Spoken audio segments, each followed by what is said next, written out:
Hello and welcome everyone to our 42nd session of Hello Casa. My name is Michael and today I'm talking to Paul Daemen, real estate expert originally from Kansas in the USA, born in the Netherlands and now living in Nicaragua in Granada. And I'm super happy to have you, Paul. Paul, why don't you introduce yourself to our audience? Hey, good morning, Michael. Here's Paul Daemen. I'm a real estate broker based in Granada, Nicaragua. I've been here for 5 years. Like you said at the introduction, I'm a Dutch citizen. I'm also a U.S. resident. I'm also a U.S. broker. I got my license in 2002, and I continue to maintain my U.S. license, real estate license for many reasons. One is to show my clients that we maintain our education and all the other certifications in the U.S. to provide professional standards at a higher level than at other places. Awesome, great. Tell us a little bit about your move from Kansas to Nicaragua. When did you start, and also what was the motivation to move to Nicaragua? That's a good question. So what I always start when people ask me that is you probably have heard about the yellow brick road. And so Dorothy is on the yellow brick road and we took a wrong turn and we ended up in Nicaragua. So that's the short version. The other version is that myself as well as my wife, we have lived for many, many years, myself for almost 18 years in Latin America before I came here and immigrated to Nicaragua. Mm-hmm. We were getting kind of bored, second life crisis, whatever you want to call it, midlife crisis. And so we were doing a lot of different things. I was teaching at the MBA level, international classes in Kansas at 3 different universities. I was doing a lot of consulting and I was getting burned out and didn't feel the pleasures of the type of work I was doing. Mm-hmm. So we decided When to was move that? overseas. That was approximately 6 years ago. Okay. Mm-hmm. Yeah. And so we decided, you know what, why don't we go to where we grew up and that we had a really a great time, growing up as children, etc. And so we started analyzing the various countries. We analyzed Costa Rica, we analyzed Panama, Mexico, Colombia, Ecuador, and Chile. Mm-hmm. My wife is Chilean. Mm-hmm. So the 2 that fell off right away were Chile and Ecuador. And the main reason is because we have 3 daughters back in the States, and we wanted to be close enough to the U.S. So that if we had to go, we could go, and we could go. We usually go 2, 3, 4 times a year to see the kids. Yeah. So that was one. The other one, we wanted to be in a market where we could be impactful as it relates to real estate. Mm-hmm. We didn't want to go into a market that was already mature, didn't have opportunities. I wanted to be able to use my educational experience as well as my business experience to develop a whole new product, so to speak, and to enter a market where I could say, okay, I'm coming from the U.S., I did it in the U.S., what can I do in this country? Yeah. And by analyzing, like I said, Panama and Costa Rica, they were too expensive. I wanted, based on where the long-term retirees are going to come from, the U.S. and Canada and even Europe, I felt that those 2 markets were a little bit too expensive to be attractive to the type of people I felt that I had a good niche for, okay? Middle income. And so based on that decision, we came to Nicaragua, and we haven't looked back. Honestly, we have not looked back. It has been a tremendously positive experience. Yes, sometimes there's frustration, guaranteed. But overall, we're very, very pleased with our decision. Yeah. Absolutely. You just mentioned the infancy of the market. It's funny that you say that. When I look up at, for example, at YouTube and type in real estate Nicaragua, there's like, I don't know, like, except for you, maybe one or two more entries. While when I look the same up for Colombia or Costa Rica or Panama, it's like full. So I think it's also quite an interesting signal where you see like how infant the market in terms of Nicaragua is.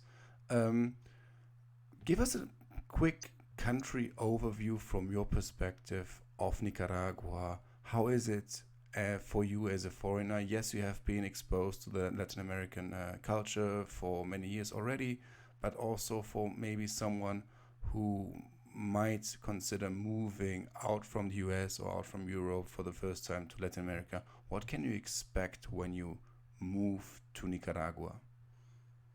Well, I think you can look at it from a variety of viewpoints, right? Mm-hmm. So one viewpoint is to look at it from the variety of the expat community, Mm-hmm. right?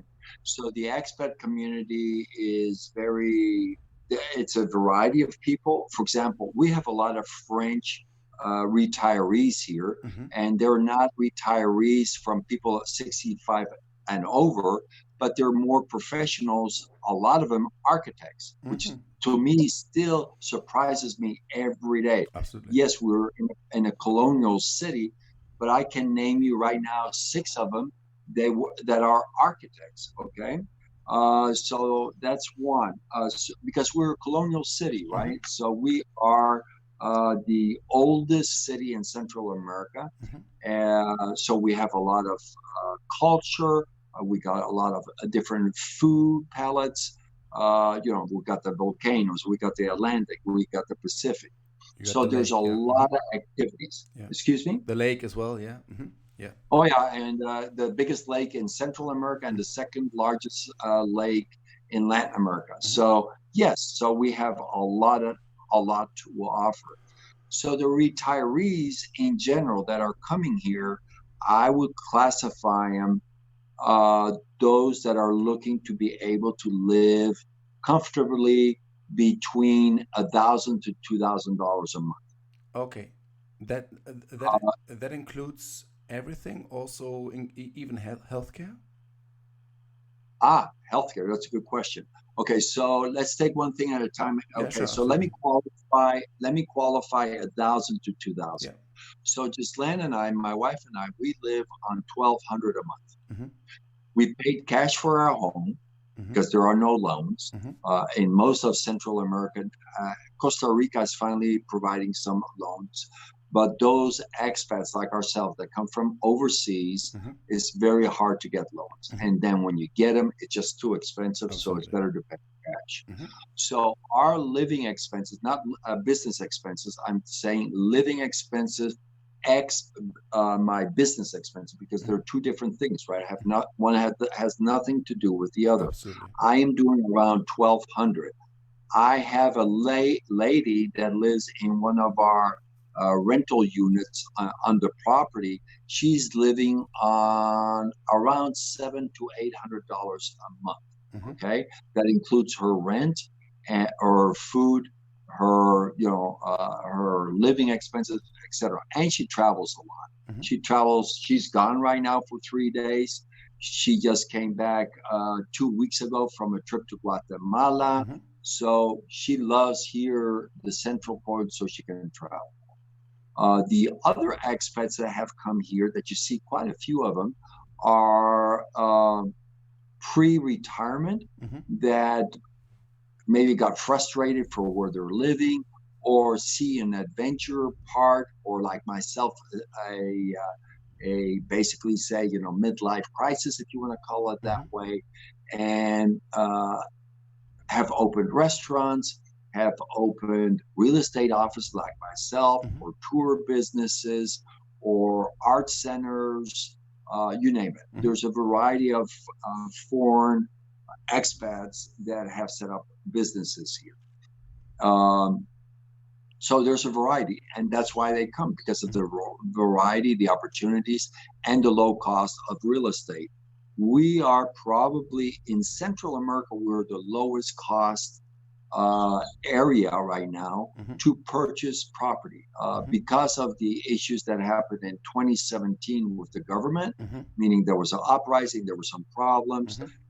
And as I tell a lot of people when I do interviews, I don't want to talk politics because that distracts from what we are trying to do. But the market has dropped between, I'm going to say between 25 to 30, up to 50% drop in value. Okay. What does that mean? So right now, for example, I have a condo on the market that used to sell easily in pre-2017 at 179,000. Right now, they're selling at 109. $109,000. So it halved? 190 to 19, you say? No, 179 to 109. Okay, 179. Okay, got it. Thanks. Yeah. But you also got to see the relationship. And this is where some people get confused at times is we are a very heavily based tourism market. The same thing like Costa Rica to a certain extent and Panama, right? So when the issue started in 2017, almost overnight, the whole market just fell apart in tourism because of all the embassies say you can't travel, dangerous, etc. So what we also have seen is that the rental market, like on the condominiums, the rental used to go for $1,600 a month. Right now, they're going for $800-900. Okay. And as you can realize, that impacts the value of the property. Yeah. So it doesn't matter how you look at it. You look at it from how much do I purchase it from, or what is the rental? Because you always look at your return of investment, right, as an investor. Yeah. And so that's what has happened here. You said you want to don't really want to talk about politics, or it's not your main focus. However, obviously it's always hard to exclude when we talk like about a country, and also trends. For me, it's always important or interesting, let's say, to get a local opinion about like how you, for example, see the future after this uprise, which happened, especially I think it started in September of 2017 or 2018, due to the social security demonstrations and stuff, and then it started and really had a huge impact until now. How do you see Nicaragua moving forward at that moment of time right now in January 2020? Okay, so let me go back for a second, Michael. Absolutely. It's one thing that I have always done as a business guy. You know, I worked for corporate. I've also consulted for large companies. I've done work for World Bank, Overseas Private Investment, FAO, USAID. I mean, I've done a lot of consulting for a lot of groups. One thing that I always tell people is don't look at the negative as you cannot do, you shouldn't do. You know, there's I always have a phrase when people tell me it cannot be done. I go, si se puede. Yes, you can. I mean, have the other perspective. I'll go back for a second. Over 10 years ago, I used to own a technology firm that made hardware for data centers. And during the time I was looking at where to manufacture my product, I ended up in Juarez, Mexico. Okay. Now, I don't know how much you remember about Juarez, Mexico, 10 years ago or so. It was very, very scary place to go. Tough, yeah. Now, I invested there for one reason. Because there was so much vacancy, such a low cost to buy and to rent property, as well as cheap labor, easy access to technology, warehouse, etc. So my decision was, contrary to everybody else's decision, was to go ahead and invest there and set up an operation there to make product. The funny part is we never had any problem, Mm-hmm. knock on wood. We were careful. Of course, we were very careful. Mm-hmm. Never had a problem. We always arrived a little bit after 8 o'clock. We always got out of town at 3 o'clock. Mm-hmm. Why? Well, they were going to bed around 7 o'clock, they being whatever you want to call it. And by 3, 4 o'clock, they were starting to get hungry. And so, the danger started again. Mm-hmm. And in that time frame, that is where I wanted to do business. And honestly, never had a problem. Mm-hmm. We did that for 4 years, and then we moved because there was another opportunity. Mm-hmm. Some people in business, we look for opportunities because the market demands it. Absolutely. Right? Is to look for low cost. Mm-hmm. If we don't find a lower cost product, our consumers leave. Our business fails. Mm-hmm. It's a cyclical thing, and it's that's where I have spent over 30 years of my career is helping companies move around, find opportunities, look at joint ventures and licensing to enable people that want to do that. Mm-hmm. So coming back then to Nicaragua is we are seeing an improvement. We are seeing in the last few weeks, we are seeing more boats stopping in San Juan del Sur. We're seeing more tourists coming. In the last week, we counted on Thursday and Friday over 30 buses, and we're talking the Pullman buses, the large buses. So people are coming.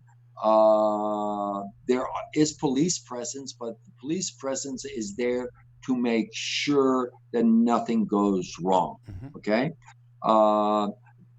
The rest, I don't have a crystal ball. Sure. I'm truly hoping, because that's where I'm investing. I'm investing in retirement properties. I'm investing in a new office. I just opened a new office on, let me see, it was the 1st of December. So, we just opened that, and, we're spending a lot of money on advertising and everything like that. If I didn't feel, number one, safe, mm-hmm. I'm not going to put my wife at risk. Mm-hmm. If we didn't feel safe, and we didn't feel that there was a positive short term, that the changes were coming, we would not have done it. We would just farm our property. We live on a really nice farm. It's small to U.S. standards, but for us, it's just perfect. It's 5 acres, or around 2.5 hectares. And it's just perfect for us. Lots of fruits, bananas, oranges, tangerines, you name it, we got it. So, and we enjoy that. And we got 8 dogs. I'm surprised you haven't heard anybody bark. It's probably because my wife is outside holding them back not to bark tonight. So yeah, in that sense, life is good. Perfect. You having so many certifications, you have an academic background, and also you said like your entire career and experience has been around finding opportunities, and also investing yourself into future or positive future looking businesses and also locations. You yourself are actually a signal and also a credibility boost for this destination, as Nicaragua right now is in terms of investment opportunities. So I think that definitely should give this country also a boost. You said you're living on a farm. How far away from Granada city is it around? Okay, so we live in what they call the Pueblos Blancos area, the white towns. And our town, you're going to laugh probably, it's known as the witch towns, okay? And it's, I haven't found a witch yet, but that's what they say historically, that this was the witch town. So we live from Granada, depending how I drive, depending if I take my car or my motorcycle, probably 15 to 20 minutes. Okay. I live approximately 45 minutes from Managua. Oh, that's okay. I live another 15 from Masaya, which is the second largest city. Hmm. So that means And then like, to the beach, I'm either 1 hour or 2 hours away from the Pacific. yeah, If I want to go to the Atlantic, I'm around 6, 7 hours, yeah, which I okay. haven't gone to. Okay? Which is anyway not as accessible as the Pacific. No, Um, um, s- correct. so that means actually you're in a very nice sweet spot. You have 15 minutes from Granada, which is like the closest town when you need some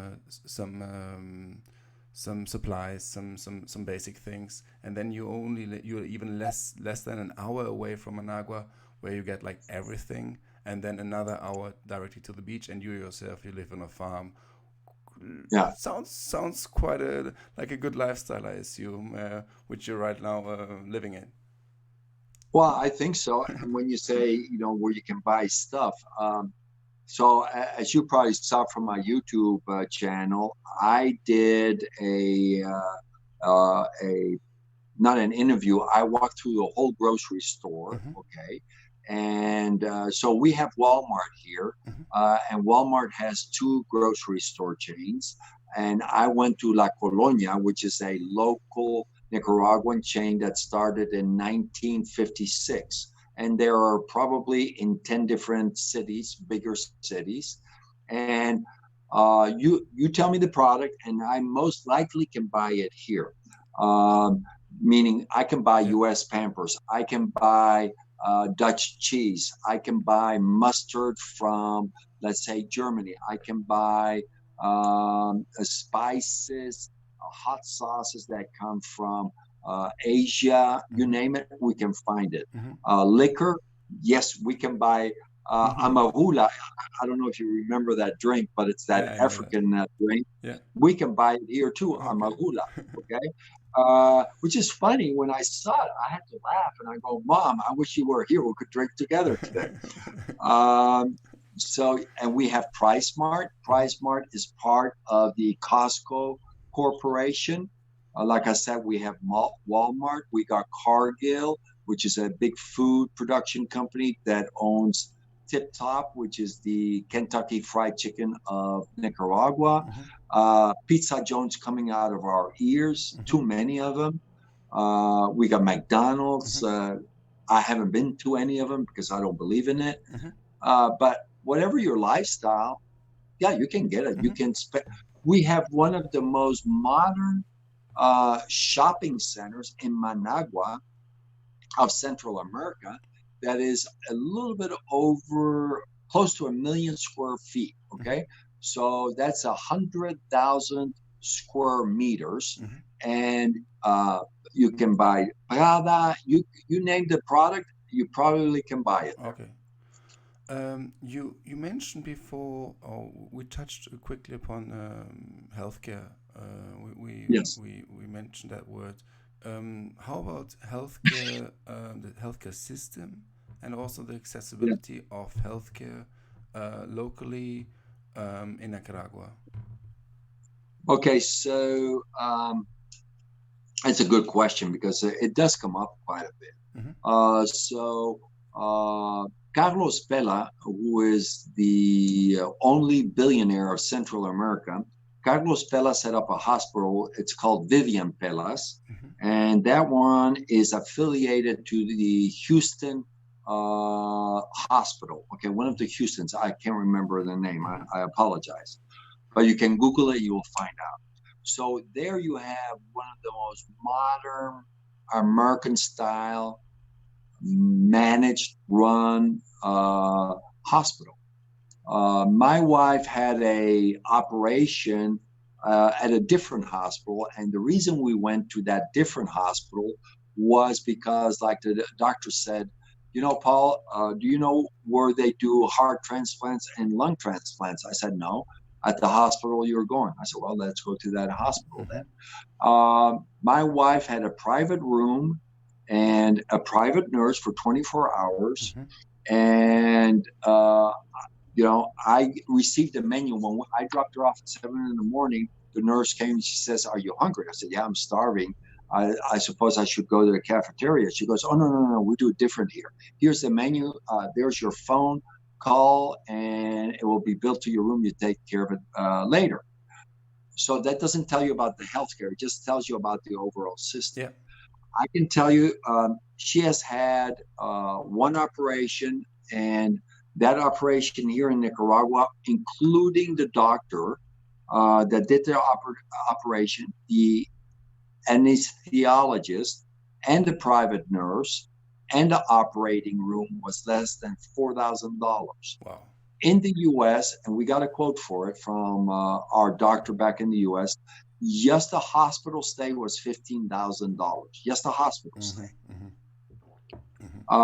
So there's a big difference there. Yeah. What about the quality of care? I'm happy with it. My wife is happy with it. She had an accident on the farm that cut her head open here, right above her eye. And it was late at night, and I took her to the emergency medical center. It's a one-room place, house, whatever you want to call it. And she went there. They stitched her up. They had clean needles. They had gloves on, everything that they needed. And it didn't cost us anything because we live in the community. Now, which this is not what I'm trying to promote, is you can use the local system because it's not fair, right? Yeah. Because we didn't pay anything in. Absolutely. But all I'm saying is they're not saying, no, you cannot go. They are very open arm. They don't say, oh, you're foreign, therefore you can't. No, you got a problem, we'll help you. You feel here totally different. You feel very welcoming of the people. Yeah. Can you get insurance? Yes, you can get insurance. Did I check? Yes, I checked. But since I had a stroke, just before coming to Nicaragua, I had a stroke. So basically, my left side was totally gone. Yeah. And just to tell you, my bill for that stroke for 2 days in the hospital in intensive care, $150,000. My copay was $20,000, and my insurance went from $600 to $1,200 afterwards, and that was another reason we came here. And when we came here, we checked the insurance. The insurance is anywhere from $50, depending on age and depending on your condition, to $120. Mine was $120, but it would not cover for what I wanted. And I said to myself, you know what? It's not worth it. I don't need insurance. A lot of us in the community use our credit card as our insurance policy. If something happens, we have our credit card, we pay with it, and that's it. And we save the money. So every month, I put $100 in a little kitty.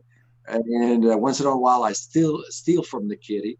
But yeah, that's how we do health insurance here. Makes sense. Absolutely. No, it makes total sense.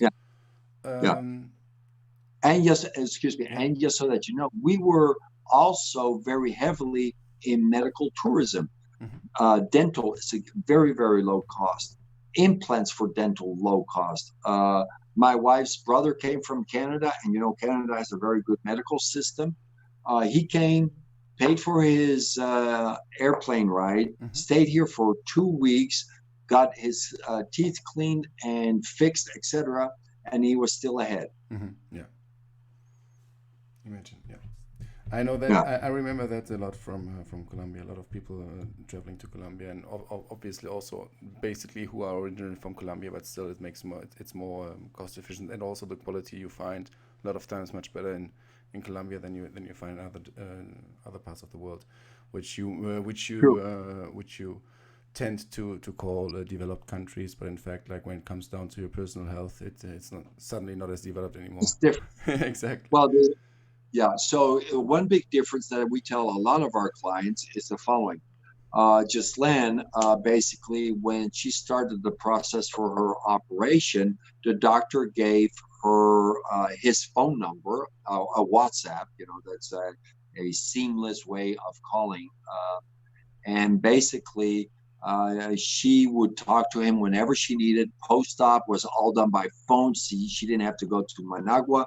And it was for 6 months post-op, no cost. and 1 month prior for to prepare her for the operation. So, try to do that in the States where the doctor, our neighbor is a doctor down the street, 5 minutes from the house, and he charges us to come to the house when she had her wound on her head. He charged her $7. He's an MD or GP, I should say, general practitioner. He would come to the house, clean the wounds, etc., and we would pay $7 plus a tip was $10 for a house call. Yeah. I don't believe in Germany or in Holland they do that. No. I think I think the hourly rate is a little bit different than Yes. that. Yeah, absolutely. Yes. Coming a little bit to the, let's say, also concerning hourly rate, which is for me also an important topic to talk a little bit about the locals. How is the, let's say, the relationship between you as a foreigner coming there and the locals? We may not neglect that that Nicaragua is still like a emerging country, and is let's say cost of living also implies that that a lot of people live off $1 to $2 a day. How is that for you, and also what's the reality? Maybe it's not as bad as statistics and reports say once you live like directly in Nicaragua. Right. So I remember you telling me before we got on the video call that you used to live in Colombia, and I lived there too. And I remember Colombia of the 60s and 70s, where the butchers basically would hang the meat outside. That was very normal, right? I mean, it was normal.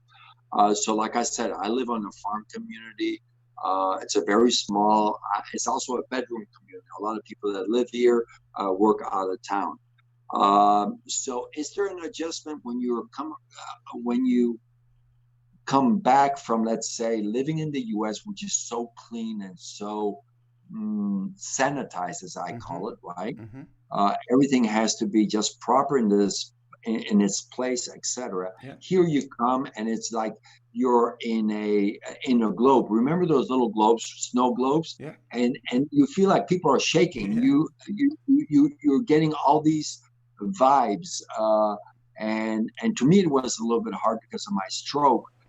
I was very sensitive for a little bit.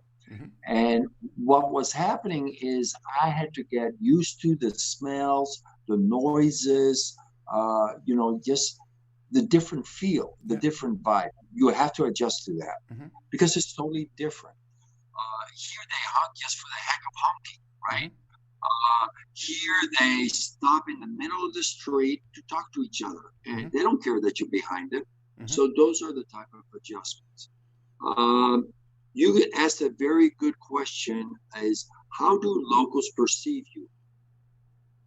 And I'll be very honest to this because I think everybody will say it that live here for extended time, is during the problems of the 2017 that started in April, there were barricades, etc. We were never, ever harassed, thrown things at, like in different countries. When I was in Mexico, for example, I remember the gringo word and all that, or the ugly American type of thing.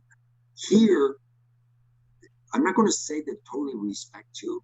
That is a little bit maybe too far, but I think they respect you to the sense that you have taken the step to not only come and live with them, come live in their country, that you respect and that you adjust and become part of life. Yes, I have a better quality of life. I don't disagree. But I nor my wife have ever felt any danger whatsoever at any time. We're comfortable. Are there pickpockets? Yes, my brother-in-law has been pickpocketed.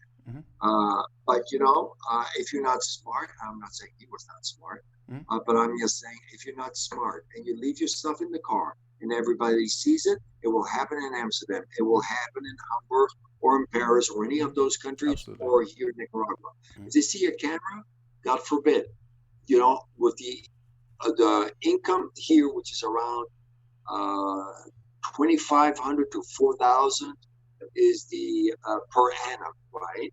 Yeah. Can you blame a person if they see $1,000 computer to break your window? No, Yeah. I don't blame him. Yeah. It's our own stupidity that caused that, right? Yeah. It's not, it's an opportunity. It's a theft of opportunity. Yeah.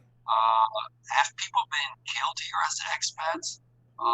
That I know of, 2, and the 2 were, I think related to non-tourism type of activity. Okay. Okay, Yeah. so I'll leave that up to the listener to figure out what that means in English. I really appreciate your point of view. I also saw on your web presence that you're also very active in the local community. You have pictures with people and some I think it's even a realtor association, or it looks like that you're building up in front, like locally, something for me. Can you talk a little bit about that one? Because for me, I really always appreciate when people like don't only go and be a tourist and then even I don't know, like pay a tour operator and then no money goes back into that country, and the local people don't see anything. But I see you even taking the next step and saying, okay, I even give my knowledge to others and even develop locally something which I have acquired in other countries or parts of the world. Right. So Canabir is the Real Estate Association of Nicaragua for brokers. That's the definition. Okay. Yeah. For brokers, I'm on the board. As when we came here 5 years ago, I became a member right away. I presented all my documentation to prove that I was qualified. I brought my license, et cetera, et cetera. I became active with them right away because I wanted to listen. I wanted to hear what they were doing. Yeah. So last year, I was brought in as the secretary of Canabir because I'm very active. I'm one of those guys, and it's probably my Dutch culture. If I see an opportunity to voice my opinion, I will voice my opinion, right or wrong, but I will voice it. And so I have been helping Canabir, for example, establishing the MLS, the multi-listing service. I've used it in the U.S. very extensively, know it very well. And so I am helping them of setting that up. And we're almost, I would say, we are within the month of getting this completely fleshed out. We're working with a Canadian firm, and they are going to give us the administrative technology of that. I'm also part of the board of SILA. SILA is the Latin American International Association. It's like a FIAPSI for Latin America. So I'm on the board there too. And, I do a lot of things locally. For example, we're going to cook on Friday, we're going to cook for the local retirees. Local retirees, meaning Nicaraguans that live in very poor conditions. And we, with a local chef, have decided to do a meal for them, to cook for everybody. We're going to go to their cafeteria there and cook, awesome. Do some music, and do that. That's great. And talking about videos right now, we're helping raise money for Café de las Sonrisas. It's the coffee shop for smiles, and it's for those that cannot smile, that cannot speak or hear because they're deaf mutes. And it burned down basically, and I'm doing videos almost daily, or doing some messaging to raise funds via Spain and the U.S. So you made a very good valid point. It gives back tenfold by giving to the community. You'll get it back in spades. And it's not monetarily. You feel more happy, you feel more welcomed, and it's not about taking your money and then saying, "Well, I'm going to invest it in the U.S." No, you do it in your own little community. Absolutely. As they say, shop local. Yeah, perfect. Yeah. Thank you so much. Great. I really appreciate it. It's always great to hear that. Talking now a little bit about the real estate buying process. You have made your experience, and you are the expert concerning how to buy real estate in Nicaragua. Can you, in a few steps, we don't need to go like into each detail, but a few steps, quick overview of how does it work, what stakeholders are involved, and what do we have to take care of? Okay, so quickly, so you find a property. The question is, are you going to use a real estate agent or not? It's like a lot of the Latin American countries where they have a sign or rótulo, where basically it says for sale by owner, and then there is Keller Williams, Aurora, Granada, all the different agencies have a rótulo.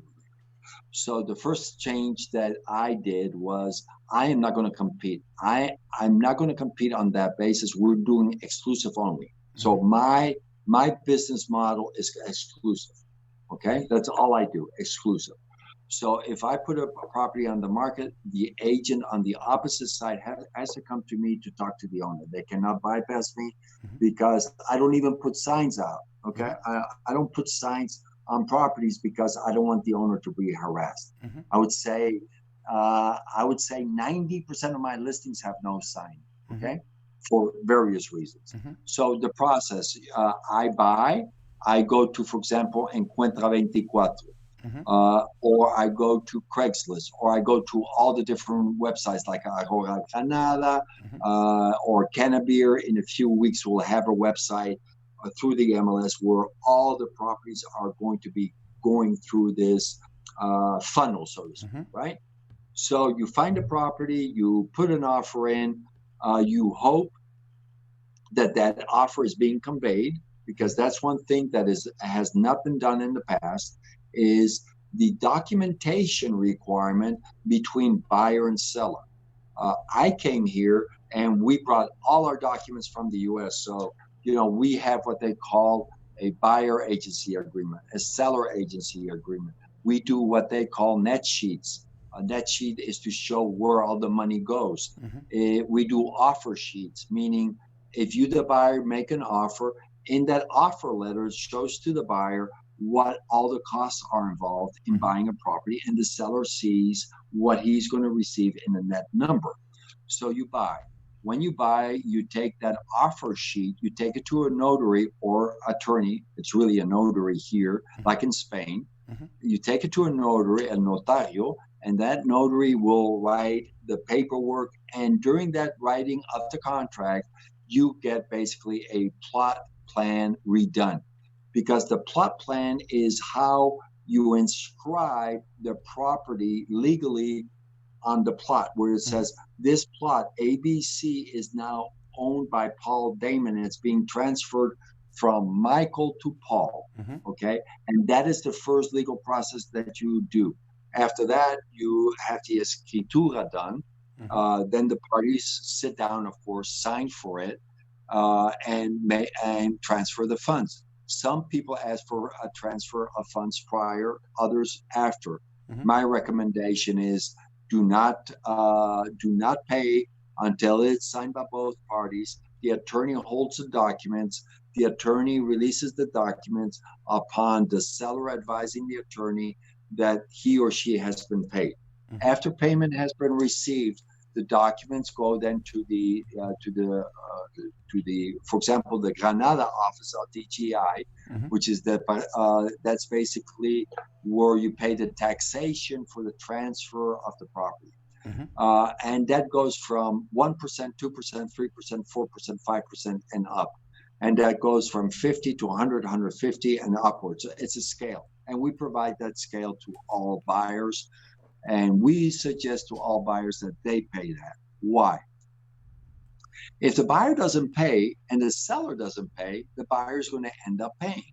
So it's best for the seller when they buy a property to compute that number into it. So, Paul, you're buying 100,000. Okay, the transfer fee of 100,000 is going to be 2 to 3%. Mm-hmm. So put that in your mind. That so you offer to pay 103 for that property, 100 to the seller and 3 to the to DGI, Mm-hmm. and then you go to the alcaldía and you pay a percentage transfer tax to them.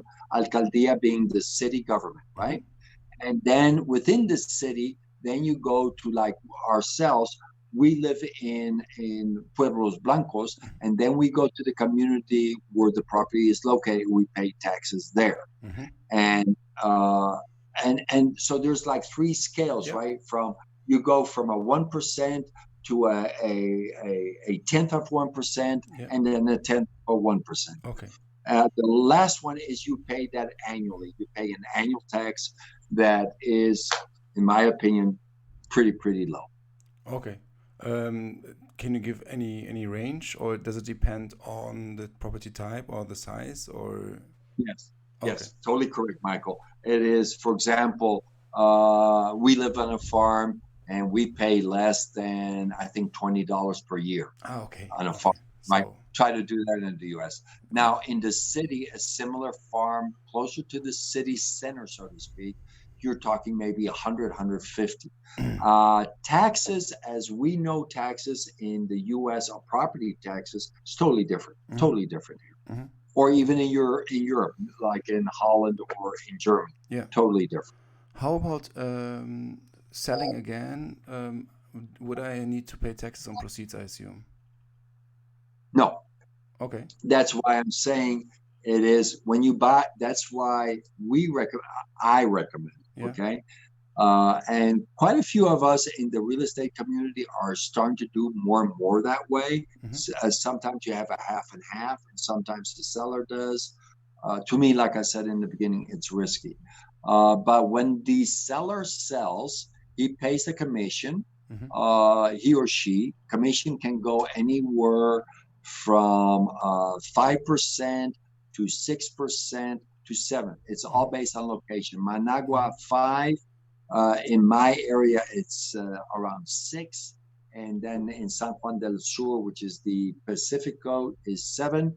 And if it's raw land, it's 10%. Mhm. Okay.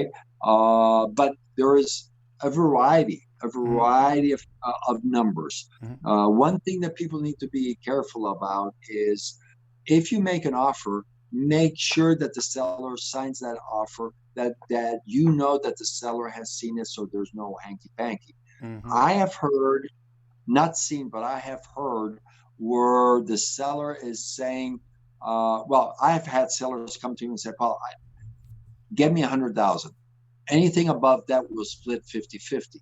Well, under my license in the US, even though I don't have to operate that way, Mhm. but under my license in the US, I abide by my license in the US. Mhm. Under that license, I cannot say, okay, I'll sell it for you 100 and I keep the profit. Mhm. You can't do that. Mhm. And so to me, that's discerning to a buyer that the seller is Sure. basically giving a lot of money to the selling agent. Yeah. That's why representation, as we call it, is very, very important, so that you are helping those that do not understand. Everybody wants to save money, but statistically, if you look at the US statistics of selling representation versus FSBOs, for sale by owners, Mhm. statistically, it has been proven that 92% of all properties are being sold with agent representation. Yeah. 8% by FSBOs, but those FSBOs, for sale by owner, get on average 10 to 15% less money Mhm. than being represented by a professional like myself. Mhm. Mhm. Um, Coming back to the taxes on the proceeds, does that imply actually that flipping would be easy, like house flipping, or would I have like I know that from Germany, for example, if you buy and sell a house within I don't know, I think like 5 to 10 years, there's a huge tax imposed in order to make sure that flipping is not being Yeah. conducted. How is that in Nicaragua? If you want to flip, go for it. Oh, okay, you can do it. Okay, it's fine. Okay, Yeah, go for it. okay. There are a few that have done it, Mm-hmm. but in this market, it's a long-term flip. Yeah. Meaning now, if anybody that's listening says, "God, this is exciting, I want to buy," here you can buy now at a discounted rate between, like I said in the beginning, 20 to 50%. And a lot of the prices that we have on the market, I would say over half of the properties I have on the market is already discounted. Okay. So to flip, it's not going to happen. It's not going to happen today. But if you say, Paul, I got 100,000, I can buy $150,000 to $200,000 home, but I can hold it for 5 years, maintain it, and then sell it and still make $60,000-$70,000 profit. Yes, you could, but that's assuming, and I don't like that. Crystal ball is very dangerous. I cannot say that. I mean, the world might be flat in a month or so. I don't know. But what comes down at times goes up, or vice versa, right? Look at the U.S. market 2008. Yeah, perfect. Now touching upon directly the prices, can you give us some price examples you have from your listings, maybe also square meter prices, if you can generalize that? I know it always depends on the property itself and on the location and stuff. But maybe give us an overview of what are market prices right now in your region. Okay, so in my locale in the Greater Granada, so prices can be anywhere for a 3-bedroom home with a nice pool, colonial style. Colonial style is basically everything is open from the middle, right? Or you can buy a what I call a U.S. style house, which is like what I have is a U.S. style house. My living quarters are all closed, and then I have like balconies, etc. So the property, for example, the 3-bedroom with the pool and everything, it's $120,000. Used to be on the market $170,000. We got a condo, 1,000 square. Oh, and that house is 1,600 square feet. Okay, so it's 150 to 180 square meters, because I'm not sure what the exact number was, so my apologies. And that's one thing people also need to realize. Here, we don't calculate square footage like they do in Europe, right? In Europe, they calculate floor, the walls, and the ceiling as a square footage of a house. Here, we calculate everything that has a roof over it. So if I have an open garage, that is considered a part of the living quarters, right? So you got to be careful when you calculate. You could build in 2017, you could build a house on a $40,000 acre lot at around $58 a square foot, right? So you would run out at around 120 on an acre lot. Now that cost has been to such an extent, you don't want to build. Right? Doesn't make sense. I can buy more than building. I can buy more square foot. I got a beautiful restaurant, Airbnb type, for $150,000. I mean, it's gorgeous. Very open design. It has a rooftop pool, small pool, more of a sitting gazebo type of thing, but it's beautiful. You can see the skyline of Granada, gorgeous. You get sleeping quarters on the second floor. On the main floor, a big restaurant, bar, cigar shop, right? Wow. We have another one that is around $160,000. Again, it's a 3-bedroom, but really used as a 2-bedroom. So yes, you have a variety. Yeah. I even have a $500,000 home, but that is a true colonial home that the sellers from Spain basically have said, "Paul, we want to sell, but we're not going to sell below this price." It's a beautiful home. It's on the Calzada, which is the entertainment district street of Granada, and they're not willing to go down. And I said, "Well, it's going to take you a few years." And they go, "Yeah, we got time." Yeah. Yeah. Okay.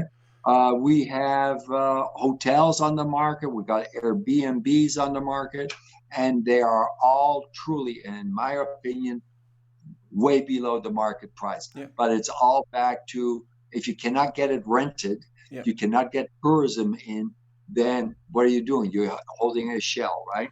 So you definitely should have the sufficient amount of runway and cash, and not, you shouldn't have the need of the cash directly. You should have the patience and the financial patience when you invest, because you might want to wait, or you just might need some couple of months or years in order Years. to Yeah.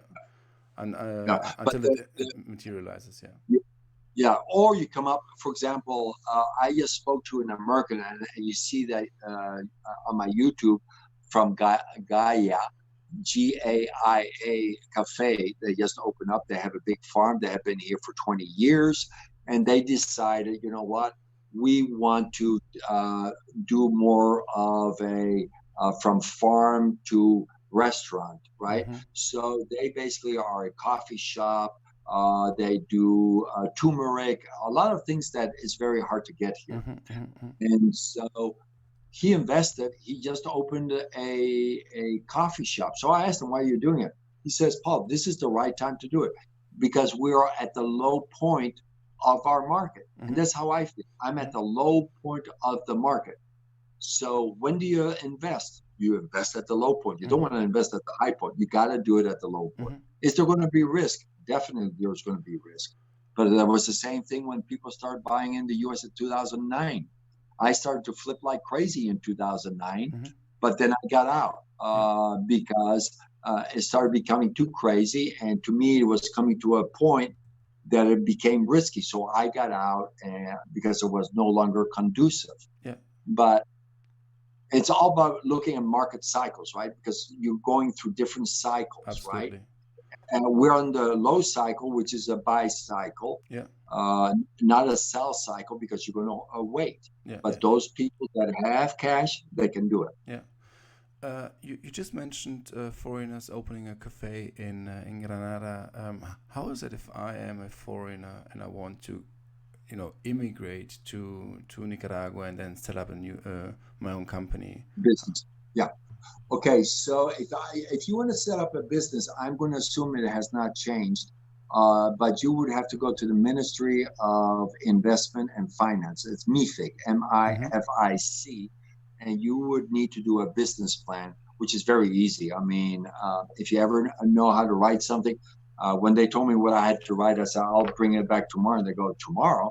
I said, "Yeah, this is something very easy to do." And I brought it with my spreadsheets and everything. Yeah. So you do a business plan with spreadsheets, and you got to do a 5-year plan. Not hard. And basically what they want to see is that you're going to invest a minimal amount of $30,000, preferably higher. So our investment was significantly higher. So with that investment, we can also hire people, but here's the nice thing, but also get a work permit. Okay. You cannot get a work permit as a retiree, but you can get a work permit as an investor in a company. You get basically, as an investor, the ability to work, and that is a very big benefit. The other one is the tourism holidays. We haven't talked yet about the incentives that retirees get if they retire in this country. Right now, when I came, it was, I believe, either $600 or $800 per month in Social Security. I know that right now it's $1,000. That you have to prove that you are getting Social Security at a minimum of $1,000, $1,200. Okay. You can retire. Why would you want to request a retirement jubilado immigration document? Well, there are some benefits. The benefits is you get to buy a car up to $25,000 or import a car up to $25,000. 20 or 25, I can't remember because the numbers change, so my apologies, but it's between 20 and 25. It's tax-free that you can buy that, and it's also duty-free. So you save, I calculate around 15%. You can also build a house, and the first $50,000 that you invest is tax-free of IVA. IVA here is the VAT or BTW in Holland, and that is 15%. Okay, so 50,000, 15% is what? Is $7,500. So you save that, right? So you got already $15,000 to $20,000 saved.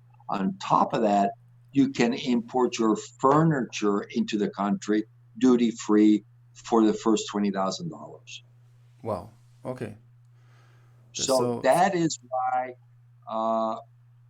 people see this as a benefit versus, let's say, Costa Rica. Costa Rica doesn't have that. El Salvador does not have that. And then the funny part is always when I ask people, what are the incentive to invest in your country as a retiree? They go, the beauty of my country. I go, yeah, but I want a little bit more than that. I want an incentive to put my money in here to invest in your country, because there's what, 180 plus countries in the world. We can invest and live wherever we want. But myself, I like to look where it is the most strategically advantageous to invest for the long term. And that doesn't contradict with the setting up the company work permit. So I can do both. I can do the no, you can't. No. I see where you're going. You're trying to get 2 for 1, huh? Yeah, that's smart. No, don't worry. I looked into it. It doesn't work. Okay. So talking now or staying with the retiree thing, where do I have to go then? I have to go to the local municipality or Yeah. So retirees, you do only in Managua. Okay. You can hire an attorney or a notary. I hired basically a notary to do it for me. Why did I do that? I just didn't want to spend the hassle of writing all the documents required, go to all the offices. Because if you go as a retiree, you have to go to Intour.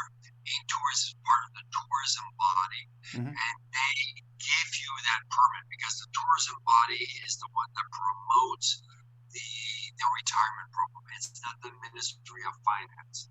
The Ministry of Finance promotes the investment of businesses that want to get the work permit, etc. Then from Intour, you need to get stack of documents. It's an incredible amount of documents, right? You need to get your birth certificate. You need to get your police record. You need to have your Social Security dollars that you're getting certified or apostille. Yeah. Done. Okay. You need to do a whole bunch of other things, and you got to show bank records, and you got to show a health record. So it's very detailed. Okay. Okay. Okay. Got it. Okay. Perfect. Give us a quick overview. We're more or less coming to the end of the interview. I would like to get a quick overview for the audience of your services. I know you more or less, like in an implied way, you already described all your services, but for people who are interested in real estate in Nicaragua or in Nicaragua itself, how can you help foreigners in any matter? Okay, so I would suggest I would take myself out of it and just do it in a general statement. The first thing I would strongly advise anybody that wants to invest is to deal with members that are members of Canada. Okay, Because if you get into any problem with that member, let's say that you feel that I did something wrong, you can literally take me to can of beer, and if they find that I did something wrong, they can take my license away, or they can do a fine. Okay. Okay. Now, in this country, you don't need a license, and that is to me the risky part. Because when you have no license, you also have people that are very opportunistic, right? Yeah. So what is the difference between myself and the big agencies, let's say the Remax, the Century 21, and Keller Williams? Well, number one, I got the U.S. experience that basically almost nobody has. I'm a realtor. What does that mean? I'm a member of the National Association of Realtors. I'm a U.S. licensed. I'm also Nicaraguan licensed. I'm also a educator, so I teach real estate people in Latin America how to act professionally to expatriates that want to come to the country. Yeah. So I am part of NAR. I teach 5 different courses in Spanish or in English. All that, to me, provides comfort to a client. Yeah, he doesn't want me to teach a course, but they should feel comfortable that they're dealing with a professional that not only educates them significantly, travels a lot to see what's going on, so that I can tell. Last year I spent 2 months in South America. Out of 5 months, we were gone for 4 months. We did 10 countries. Why? I just wanted to see what everybody was doing. Yeah. That way, when you ask me a question, what did you think about Chile? Or what did you think of Uruguay or Brazil, or Argentina? I can talk about it because I was there. I analyzed, and I know my strategic position, why somebody should invest in Nicaragua. Yes, I'm selfish, versus going to Chile or somebody or in some other country. Perfect. Right? Absolutely. I mean, you have beautiful countries like Peru. You got beautiful countries like Ecuador and Chile. People all want to go live there. But if it is a retiree that is on I'm not going to say low budget, but it's on a budget Social Security, they need to maximize the bang for the buck. Yeah. And I think a country like Nicaragua is a bang for the buck for many reasons, right? Because of the incentives that they give, also the low cost and everything that comes with it. I mean, to me, it's no brain surgery, right? It's a simple thing. Yeah, absolutely. Yeah. Great. I think those were perfect final thoughts and a perfect conclusion. Paul, how can people contact you? Okay, so I have a U.S. Watts number, which is the U.S. is 316-390-1532, or they can do it via email. I'll give you my non-business email because it's the easiest. It's Daemen, Daemen, P for Paul, @gmail.com. As soon as I get an email, I always switch it over to the company because it's more safe. Yeah. So that is the two. Oh, and I'm of course on Facebook. I'm on LinkedIn. I'm on Twitter. I'm on all the social media channels under Paul Daemen or under the Nicaragua real estate team. Awesome. Great. Okay. Paul, thank you so much for this awesome interview. Thank you. I really appreciate it. You are really an expert in real estate, and also the combination of your let's say polyglot approach with all your inheritance from the Netherlands, from Europe. Then having traveled around Latin America so much, so you really know what you're talking about, and then having the expertise which you took from the entire real estate, an advanced real estate market from the US and with the MLS and stuff. I think it's amazing, and I think it's a great opportunity having you in Nicaragua as a local expert and being able to reach out to you. I will definitely recommend you to anyone who I talk to when it comes to investing in Central America. Paul, thank you so much. I wish you a very nice evening, and we talk soon. Thanks. Yes, thank you very much, Michael. It was a joy to be on this channel. I wish you lots of luck. It's an amazing program that you're doing, And I think we need more programs like this to help educate, people that want to invest in different countries and get various opinions. You might get somebody else from Nicaragua that has a different opinion, but that's what we need. We need the diversity of the opinion so people know where to invest safely, and have an enjoyable lifestyle. Absolutely. Perfect. Thank you. I Great. Thank you appreciate it. so much. Have a good day. Yeah, You take too. care, man. Thank You. you. Bye-bye. Bye bye.